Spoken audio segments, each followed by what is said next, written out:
देखती आंखों, सुनते कानों और धड़कते दिलों को खुशी का सलाम। अस्सलाम वालेकुम व्यूअर्स, उम्मीद करती हूँ आप सब खैरियत से होंगे।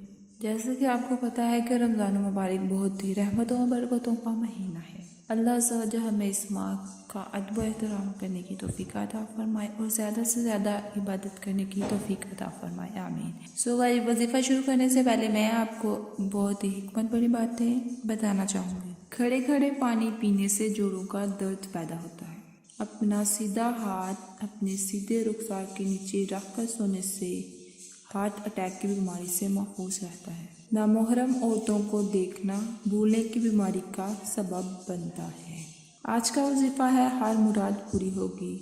ये वजीफ़ा कुरान पाक की बहुत सी खूबसूरत सूरत नसर से लिया गया है। सो डियर, अगर कोई चाहता है कि उसकी जायज़ मुराद या जायज़ ख्वाहिश पूरी हो तो उसे करना क्या है?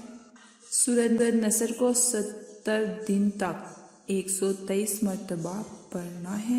इसके साथ साथ नमाज की पाबंदी करनी है। अव्वल व आखिर दुरूद इब्राहिम 11 मरतबा पढ़ना है। खुलूसे नीयत के साथ खुदा पर यकीन रखते हुए ये अमल करना है।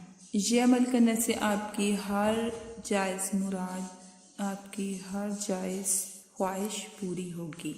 दुराने वजीफ़ा आपने सदका देते रहना है। उम्मीद करती हूँ आपको आज की ये वीडियो अच्छी लगी होगी। लाइक और शेयर करना मत भूलिए। अगर आप मेरे चैनल पे न्यू हैं so then subscribe my channel and click the bell icon button. इस वीडियो का इख्तिताम यहीं पर होता है। बहुत जल्द फिर मुलाकात होगी। अपना ख्याल रखिएगा। All the best.